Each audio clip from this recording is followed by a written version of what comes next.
দেখো বন্ধুরা, এখন ওর গায়ে যেন পোকা না আসে সেই কারণে নুন দিয়ে দিচ্ছি। নিজের মনটা খুব খারাপ লাগছে আজকে,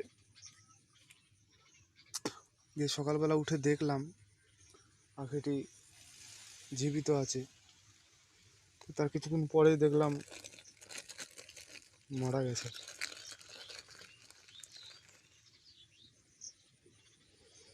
ওর জন্য কত ওষুধ দিয়ে এনেছিলাম, কিন্তু বুঝতে পারিনি যে কী হবে কী হলো।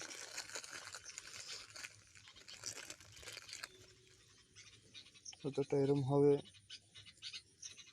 নিজে কল্পনা করতে পারিনি।